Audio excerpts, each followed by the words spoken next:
नमस्कार बच्चों, स्वागत है आपका मेरे चैनल निशा गौर एजुकेशन में। आज हम कक्षा 1 का पाठ 15 में भी को पढ़ेंगे।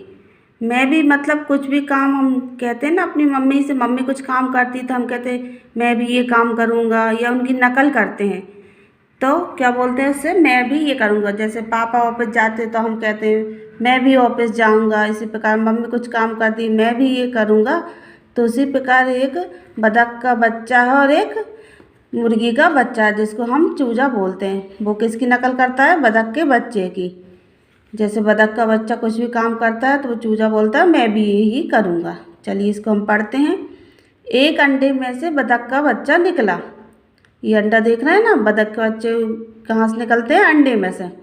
लो, मैं अंडे में से निकल आया, बतख का बच्चा बोला। बतख का बच्चा क्या बोला? अरे मैं तो अंडे में से बाहर निकल आया। अब एक और अंडे में से मुर्गी का चूजा निकला। एक और अंडा रखा हुआ था, उसमें से कौन निकला? मुर्गी का चूजा। मुर्गी का जो बच्चा रहता है ना उसको हम चूजा बोलते हैं। तो एक और अंडे में से मुर्गी का चूजा निकला, मैं भी आ गया बाहर, चूजा बोला। अब बतख का बच्चा क्या बोलता है? मैं घूमने जा रहा हूँ। बतख का बच्चा बोला। मुर्गी के बच्चे से क्या बोलता है? मैं घूमने जा रहा हूँ, मैं भी चलूँगा। चूजा बोला, उसकी नकल करता है वो, जैसा वो करता है वैसे ही वो करता है। तो वो क्या बोलता है? मैं भी चलूँगा, चूजा बोला। अब बतख का बच्चा बोला मैं गड्ढा खोद रहा हूँ। बतख का बच्चा बोला मैं भी खोदूँगा। चूजा बोला, उसकी नकल कर रहा है। बतख का बच्चा गड्ढा खोद रहा था तो मुर्गी का बच्चा भी खोदने लगा। मुझे केंचुआ मिला। बतख का बच्चा बोला। बतख के बच्चे क्या मिले? जब मिट्टी में है ना बहुत सारे जीव रहते छोटे छोटे, और केंचुए भी मिट्टी के अंदर ही होते हैं। जो बतख के बच्चे मुर्गी के बच्चे केंचुए को खा जाते हैं। मुझे एक केंचुआ मिला। बतख का बच्चा बोला। मुझे भी, चूजा बोला। मैंने एक तितली पकड़ी। बतख का बच्चा बोला, देखो ये तितली पकड़ी ना, मैंने भी तितली पकड़ी। चूजा बोला।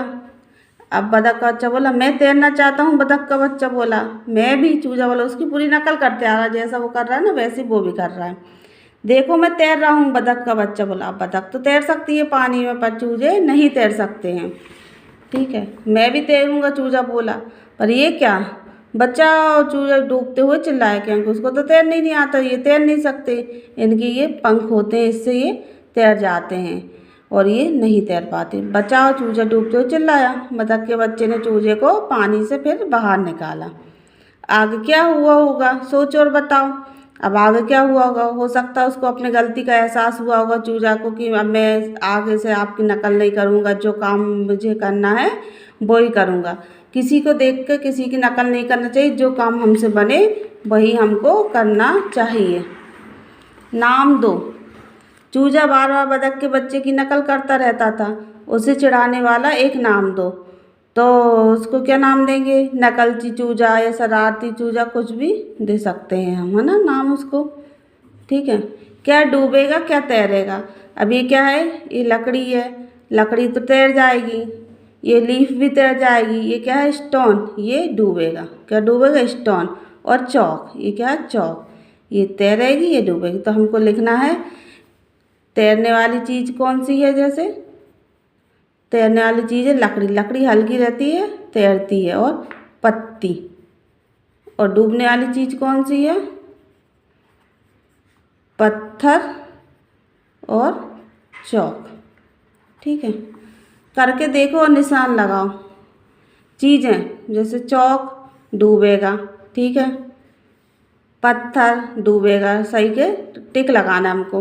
रुई, रुई तैरेगी। कागज़ तैरेगा, हल्का रहता ना। टहनी तैरेगी। पेंसिल तैरेगी। छीलनी तैरेगी, हल्की रहती ना इसलिए। ठीक है, और अपने मन से सोचिए कि क्या तैरेगा और क्या डूबेगा। बच्चों, आपको ये कहानी अच्छी लगी होगी तो इसको पढ़िए और समझिए, और मेरे चैनल को सब्सक्राइब कीजिए। धन्यवाद।